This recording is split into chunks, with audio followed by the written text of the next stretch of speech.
Let's go to Hannah in South Texas. Hey, this is a follow-up call. What's up, Hannah? Hi, how are you, Dr. John? I'm good. How are you? I'm just enjoying the warm weather. It is that is a very optimistic way of saying what's going on in South Texas right now. It's a little warmish, yeah. A little warmish. Yeah, we're gonna take a little beach vacation on the sun, right? Yeah. Yeah. This morning it was 74 in Nashville, and I took a picture and sent it to my friends. And there's like rain in the forecast most of the week, and I sent it to my friends in Texas. I was like, "Hey, what is this? What are these clouds with water falling from them? What does that mean?" Anyway, so it's 1 billion degrees right now in South Texas, right? It is, yeah. We're on the surface of the sun for sure. Jeez, I'm sorry, but not sorry. That's so what's all up? right. Hey, so this is a follow-up call, right? It is, yeah. Okay, so I'm going to walk through the original call. Mm-hmm. The original call is you were married. I was, yeah. And then your ex-husband, and then you got remarried, right? Y'all got divorced and you got remarried. And Correct, then your ex-husband ended up walking into an apartment or a home and taking the life of a couple of people and then taking his own life, dying by suicide. Is that right? Yeah, so it was his long-term girlfriend and her son, who was a close friend of the son that I shared with my ex-husband. Yeah. Right. What a mess. And we talked just a few days in the aftermath of that. So walk me through it. So it's been a ride. We're still on the ride. I'd been a long-time listener of the show and was kind of following some of the advice that you give and others. So when I presented my son with the news, I kind of glossed over it and just said that his dad had passed away. Mm-hmm. And my call to you was, how do I have this conversation of the truth? Because it was on the news, and it was very publicized. And how do I have this and reconcile what happened with this man that, our son worshipped as a hero? So, and your son's got some cognitive exceptionalities, right? He's autistic? He's autistic. Okay. Mm-hmm. Right. Autistic with ADHD. And he, I wanted to wait until the investigation was closed before presenting any facts. And you had advised that, hey, look, if this is in the news, it is what it is. Right. And that I wouldn't be taking anything away, that I had no role in this. And the best thing to do was to be honest and open with our son. And that's kind of where this journey started. About a month after the incident, we took your advice and sought out a counselor who specialized with neurodivergent children and trauma. So we found that unicorn that could accommodate a schedule, and then we started. We started the therapy journey. We turned on the therapy water hose, where it was, our son was going to therapy, then we were going to family therapy, then I was going to individual therapy, because this resurfaced a lot of trauma from my marriage, my first marriage. And then in doing that, I had thrown myself into taking care of my son and dealing with all of my trauma and the feelings and the inconsistent feelings that I was having, because I couldn't understand why I was sad and why I was missing someone that had, it was an abusive marriage. Like, how could I couldn't reconcile those feelings. So I was focused elsewhere. So then my current marriage suffered, and my current husband is a police officer. Not a great time to be a police officer. Right. It's been a gnarly ride for a few years. Yeah. And so he was experiencing some things at work, and he didn't have a partner to check in with at home. So he was looking elsewhere, and he, unfortunately, like many law enforcement officers do, turned to drinking heavily, and that presented problems and resurfaced trauma from being married to an addict. So he sought help and therapy on his own. So he's seeing therapy, and then we have couples therapy and family therapy, and we're finally getting a foothold and kind of coming together. And a lot of that, I lay at your feet because I will turn on the podcast and it never fails, but I turn it on and there's somebody in some form or fashion on the show that is going through something that we're currently dealing with. Well, y'all are going through everything, so you're basically the show, right? We're just going to get it out. We're going to rip the Band-Aid off. We're going to rip the Band-Aid off. Just do it all at once. Yeah. Hey, you mentioned something really important. Is it okay if I ask you a couple questions? Sure. First, how did the conversation go with your son? And I ask that is, I'm always interested if somebody calls back and says, hey, we took your advice. It was terrible. We should not have done what you said. And also, most people could never imagine having to sit down with their child and say, your dad did something horrific, and your dad was sick, and your dad is no longer with. Like that is so out of the realm of somebody's right. or a normal, just a regular run-of-the-mill person walking down the street. Walk us through that. So the conversation, I really didn't have a choice but to have the conversation because he'd found an article. Okay. And the article kind of glossed over it and just said that there were guns found at the scene. Okay. And so this was after my call with you, and again, got down, I sat on the floor, he sat on the couch. And I had to put it in context. So we watch a lot of the Law and Order type shows. And I said, you know how when we're watching the show, they can't just jump to a conclusion. They have to put the pieces together. So at the time, I had given you the information that I had, which was, your dad and the others, they had died. I didn't have details, and the detectives didn't have details, but the detectives had to do their job and put the pieces together. And what those pieces determined was that this happened. Now, just because this happened, I checked in with him. I said, do you have any questions about that? And he said, no. And all right, so two things for the person listening. Mm-hmm. Real important when you have hard conversations with kids, even into their early teens, getting below their level or getting eye contact level with them is really important. When you have a hard conversation from a power position, one down, it can be unnerving for a child. It puts them in a state of fight or flight, and then you have this hard news. So brilliant, number one. Number two, genius. Connecting a hard conversation to something that your son can anchor into. Yeah, it's I took my 4-year-old when our dog died, and we buried that dog on my friend's ranch, but we dug the hole together. That moment has allowed us to talk about death when grandparents and whatnot, because we have an anchor point. And you, brilliant job, great job you did there. Awesome. Thank you. So good. Thank you. So he said he didn't have any questions. And I said, okay, what I need you to understand and what I need you to remember, and I will be here to remind you for all of your days, is that this in no way, shape, or form has anything to do with you, has anything to do with how your dad loved you, with how proud he was of you. It is not a reflection on you. I was like, your dad was sick. Yeah. And I just left it at that. You are unbelievable. You're an amazing mom. Thank you. Like, for real. That's really, really powerful. Yeah. Good for you. It's very hard. Yeah. And we didn't, we didn't start therapy right away. I said, I'm looking for someone for you to talk to. Is that okay?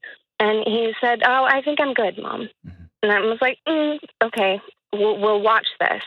And I was interviewing several therapists, and if I didn't like the vibe, I wasn't even going to waste our time. And then he was in Spanish class, and they had a Day of the Dead project, and they had to make the little ofrenda where they had to make the memorial. And he really, the only person that he knows that's died was his dad. So he made that, and that resurfaced a bunch of questions. And so I'm answering the questions, and I've always said, even when his dad was alive, I'll answer any question you want. Yeah. And we were digging through photos, and he found a photo of his dad's biological father. And he said, "Who's that?" And I was like, that's your grandfather. That's your dad's dad. Well, that doesn't look like Papa. And I was like, okay, this is your dad's dad. Unfortunately, he died when your dad was younger. Well, how did he die? Well, he committed suicide. Oh, wow. So then you have this beautiful autistic brain sitting there who looks for patterns in the world. That's right. Who said, well, if my dad did it and his dad did it, does that mean I'm going to do it? And never, ever, ever, ever, ever did I think that I would have to answer or visit that question. Yeah. And the only thing I could say is I certainly hope not. Yeah. Because, and the difference is you have a support system and you have a mom who is here for you and loves you, and I will move heaven and earth to get you whatever help that you need. Do you want to talk to somebody? Mom, I want to talk to somebody. Got it. And, I had a list of people that I thought would be a good fit, and that's when we started the weekly sessions with our unicorn, who's been great for the almost year now. So it's been a ride. It's been... Yeah. Whew. This is not in what to expect when you're expecting. No, they left. I think this chapter got cut out. Yeah, they left this one completely out. I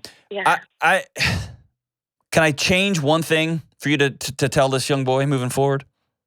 Sure. If he ever asks that question again, smile and say no. Not I hope not. Not I think not. Smile and say no. Because now he has he's got a path laid out in front of him that he knows the ending of. And now that we know that if you drive down that road, here's what's at the end of that road, we're not going to take that road. And if we find ourselves on that road, we're going to hit the brakes. Okay. Right? And so we now have a path elsewhere. And this other path is going to be hard because we don't know it. It's going to be new. It's going to be us in the woods. That's what counseling is. It's teaching us how to make new paths in the woods. And someone's going to walk with us. That's what a counselor does. That's what your unicorn does with you. But the answer is just a smile and a no. You're stuck with me for the long haul. Yeah. And when the light feels really low, we're going to remember Granddad, and we're going to remember Dad, and we're going to make that phone call. And so in a strange way, a very strange way, it's a surreal experience you're having, and I know that. Yeah. We're norming death by suicide because it's happened twice in the lineage. It is our life. Oh. Right? Yeah.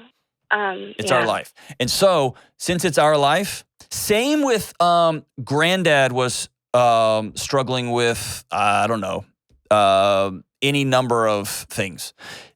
Granddad had cancer. Dad had cancer. I now know I'm going to be extra careful about my tests and about my diet and about fill in the blank, right? Granddad was 300 pounds overweight and struggled with disordered eating his whole life. Dad was struggling with disordered eating. I know I'm going to have to be on top of that stuff. And so it gives us a path, right? It's not deterministic, but it gives us a path. So anyway, I'm just telling you, you listen to the show. I do. I think you need to start your own podcast on how to be a good mom. I mean, it's just amazing. It's amazing. Okay, I want to touch on one other thing before I let you go. Is that cool? Sure. Yeah. Because this comes up a lot.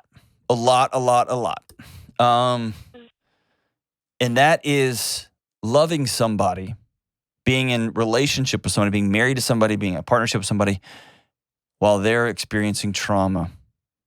And this is a terrible analogy, and so forgive me. And for everybody on the internet who are mean, just don't be mean about this. That's just not a good analogy. But it's a time when I was a kid, I was riding a little scooter, and I slipped out in the street, and my feet got caught behind me, and they were dragging until I stopped. And so I pulled all the skin and down to the muscle off of my feet, and I ran inside, and my parents were gone, and just my sister was there. And she was a kid too, so I'm not mad at all. But her first words were, you're getting blood on the carpet. Not, oh my gosh, you look really hurt. And so there's something about being connected to somebody who's struggling, and you got a wound and you're getting blood on the sheets, you're getting blood on the carpet.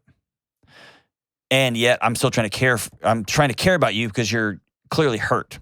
And there's a tension there when I know my wife is getting the care she needs. She's getting the counseling she needs. She's been through hell and back. And why does she keep talking about this ex? Why is she feeling so down? What about me? Why doesn't she fight? Right. And so that question, what about me, comes up. And it's not people like to make it a character thing. It's not. It's a human nature thing. Do you still love me? Do you still see me? Do I still belong? And at the same time, you're going through hell, right? Walk us through that in your marriage. Oh, so like I mentioned, he was an officer, and he had experienced, outside of just day-to-day trauma that officers experience, true trauma where, a gentleman passed away in custody. Oh, wow. And, it led to, he's a very stoic, I don't want to put my burdens on you. And it's been like that since the dating ages. So, very stoic, don't want to burden you with my problems. I'm here to support you and relieve you of everything you carried in your first marriage is how this has been. And I just kind of left it at that. And so I wasn't checking in because I got tired of checking in and being like, it's fine. You don't need to worry about it. Like, I've got it. That stoicism, left me not having a place to help him. And let me say that a different way. That stoicism is a brick wall. It's a concrete pillar.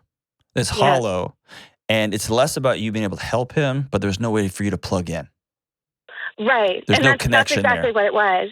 So that's what it had come down to is I had checked out. I was like, okay, well, if you don't need me, I need to help myself, and I know my son needs me. Yeah. So this is where I'm putting my resources. And he, I threw myself into individual therapy and therapy for my son, and work got crazy. So I was trying to deal with craziness at work, and, let's throw in building a house in this crazy market. Why not? Why not? Why not? And it's a billion degrees. It's billion degrees surface of the sun. So the only thing that he had to do, not the only thing, the path that he chose to take was drinking. So a few beers after shift turned into a 6-pack, turned into a nightcap, turned into half a bottle, turned into a bottle. Yeah.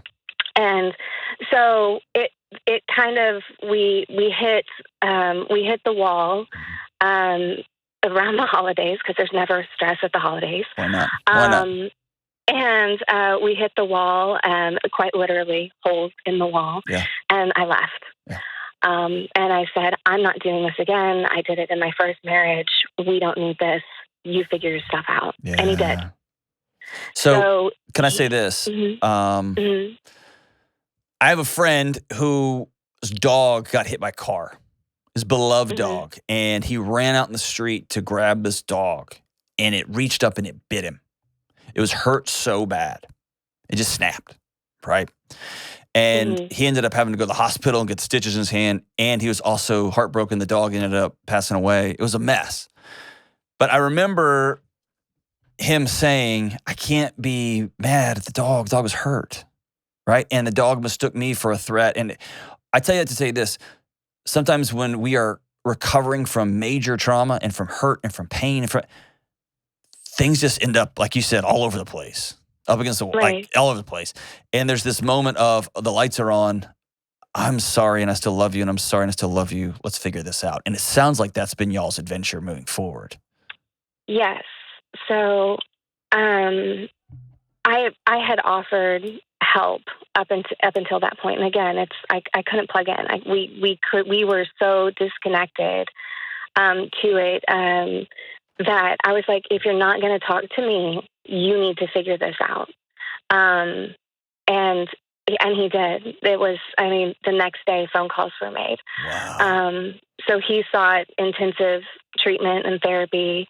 And, we've been back together, and we are making it work, whether it be, telehealth appointments through BetterHelp, where, he finds a parking lot and I'm in the parking lot at lunch, and we're having these weekly couple sessions. We're making that a priority. Wow. And still working on ourselves, and still working to fix this for our son, and navigate what this looks like. Because now we have to be the bridge to the other side, whereas before it was his dad that was maintaining those relationships.